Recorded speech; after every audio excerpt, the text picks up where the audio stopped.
pour les grandes âmes, les tzadikim les plus élevés, le voile de séparation du malbouche, en fait, du vêtement divin entre le monde de Hatzilut et le monde de Bria et Tserassia, s'est déchiré pour eux, pour laisser passer ces âmes supérieures, que sont les âmes de Zera Adam, la semence de l'homme, donc qui est le Léviathan en réalité, mais Zera Behema, y compris même des tzadikim, mais du monde de Bria, Yetzira ou Assia, on va dire. Alors, on est différent. On est différent parce qu'on est en rapport avec le monde, avec la conception du monde en tout cas. Alors pour eux, Oui. c'est compliqué de se sentir exister au niveau Pour les tzadikim, matériel. le rabbi dit très clairement qu'un tzadik doit s'obliger à l'acceptation de la réalité du monde. Sinon, le monde disparaît pour lui. Vous avez cité deux tzadikim qui étudiaient, et puis sur la table, il y avait une cruche d'eau, et la cruche, tac, a disparu. Et le vieux tzadik a dit aux jeunes, attention, tu ne dois pas faire ça. Le monde doit continuer d'exister. J'avais lu, c'était une vraie histoire. Leur corps. Même leur corps pouvait disparaître comme ça, en fait. Quand on dit ils montent avec leur corps dans les mondes divins, on va dire, bon, comment ça se passe alors? Ils prennent une fusée, après la fusée, ils font quoi?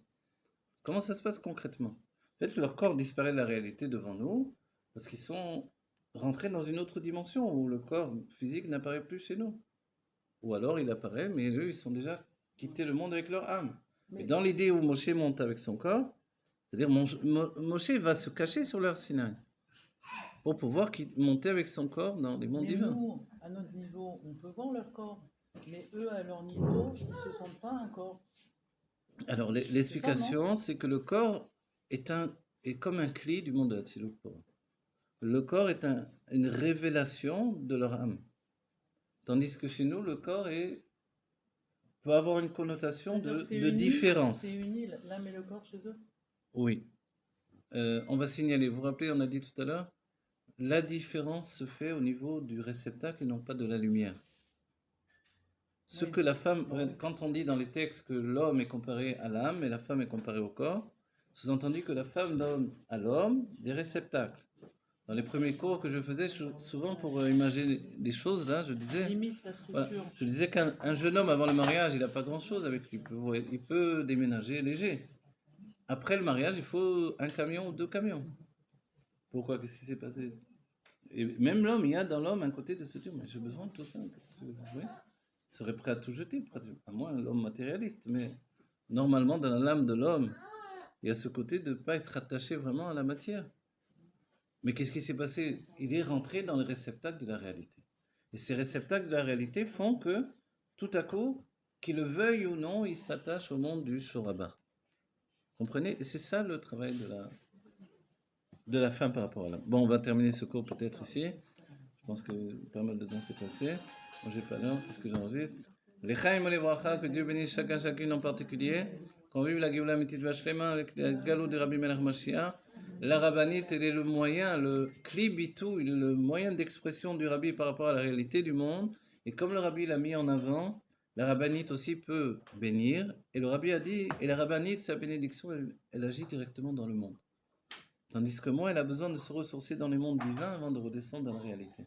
Donc il y a un côté de puissance particulière chez la rabbinite qui fait qu'il y a quelque chose qui dépasse en fait même la force du rabbi par rapport à la réalité. Est-ce qu'on peut dire que la femme d'un tzaddik, en l'occurrence,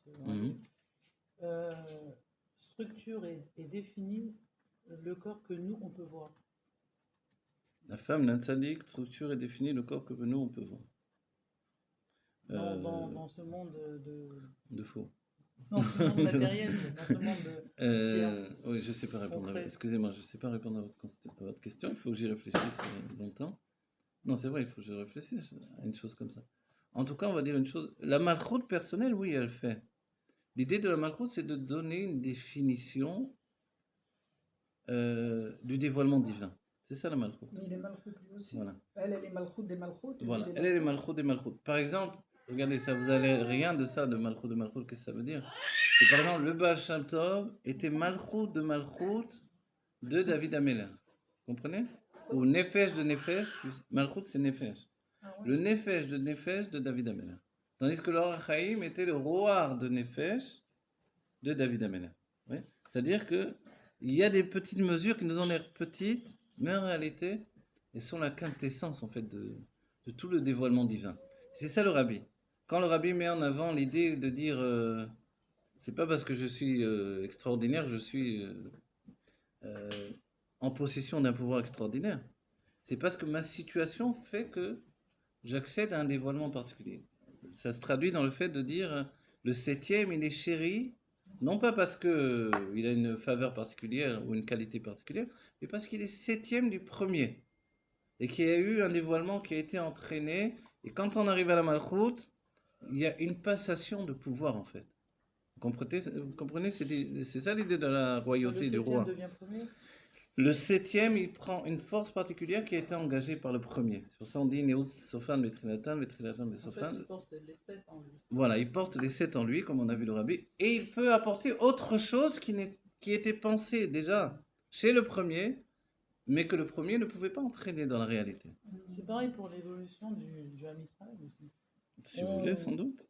On a tout ce qu'il y a eu jusqu'à aujourd'hui en nous. Oui, Voilà. Et nous apportons en fait, exactement, voilà, c'est l'image d'un nain sur les épaules d'un géant. On a un géant derrière nous, nous sommes un petit nain, mais ce petit nain là, il porte voilà. il a l'avantage d'être sur les épaules. Voilà. Il est plus élevé que le géant. Il est plus élevé parce qu'il termine. Nous, en fait, en même temps, il est dit très clairement que les âmes avant étaient beaucoup plus élevées, les sentiments, l'intellect, sans aucune commune mesure. C'est-à-dire ce que pouvait comprendre un Tana, alors on ne pourra jamais le comprendre, c'est sûr. C'est-à-dire la faculté d'englober des niveaux de compréhension tellement larges et de tenir une idée jusqu'au bout à leur niveau, pour nous, c'est impossible. Sans parler de Shlomo Ameler. J'ai mal à la gorge, je vais finir. Mais on termine l'édifice. Pardon. Et c'est pour ça, Dieu ne veut pas que je dévoile les secrets. J'ai mal à la gorge, j'arrive plus à parler. Quand on rabbi tous, des fois on voit qu'il y a des empêchements divins. Moi j'ai raté 3 quarts d'heure, on peut remettre. Ah bon, on est bon, d'accord. Non, mais on dirait pas Si vous avez manqué le début. On dirait pas qu'on est des géants, enfin des Non, on est. sur les épaules des géants. On dirait qu'on est que des On dirait qu'on est à la panime. des petits nains et C'est tout. Ben non, on est sur les épaules des géants. Non, non, c'est là où vous ne vous rendez pas compte. Regardez, le simple fait qu'on étudie ce qu'on étudie. Vous vous rendez compte le nombre C'est par le géant qu'on a tout ça. le nombre de choses que j'ai véhiculées dans ce petit cours-là, hein, d'accord, qui viennent des sages et des enseignements des sages. Mais si dans un siècle précédent j'aurais donné ces enseignements-là, j'aurais des élèves les plus grands du peuple juif. Mais à l'époque, en fait, jamais on aurait dévoilé tout ce que j'ai dévoilé maintenant. C'est pour ça, comprenez? Donc aujourd'hui, on ne se rend pas compte, on dévoile des choses qui sont sans aucune commune mesure avec ce qui a été dévoilé précédemment. Mais si dans les époques passées, j'aurais fait un cours comme ça, on m'aurait mis le nouveau Baal Shem Tov, vous voyez. Mais aujourd'hui, je suis combien, hein, 0, ouais, comprenez? Parce que c'est parce qu'on est. Et c'est l'idée du buisson. Alors je vais terminer avec ça. Quand Moshe arrive au buisson ardent, il voit le buisson. Ça s'est arrêté aujourd'hui. Il voit le buisson qui brûle mais qui ne se consume pas. C'était nos âmes à nous. C'est-à-dire que quelqu'un dans une époque passée qui dévoile ce que j'ai dévoilé aujourd'hui, il brûle. Il y a trop de dévoilement. Il n'arrive plus à parler.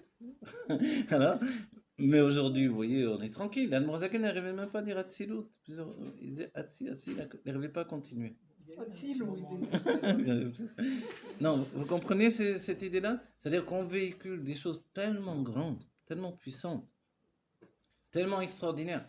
Et on ne s'en rend pas compte la plupart du temps. Moi, je me rends compte parce que j'ai été 10 ans avec des kabbalistes et que pour eux, ils étaient tellement effrayés par la Chassidut Rabat que je m'en suis rendu compte.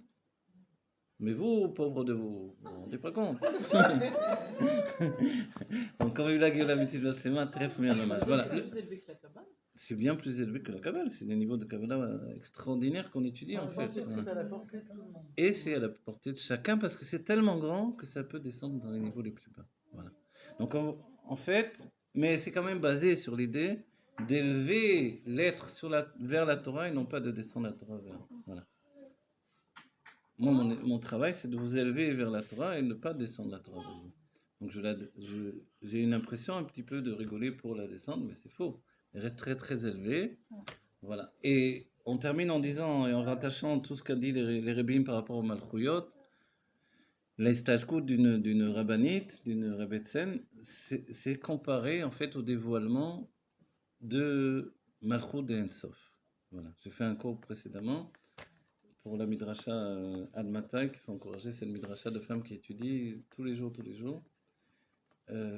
Et là-bas, j'ai expliqué tout le sujet donc, de la Malchut de Ensof, enfin j'ai expliqué au français.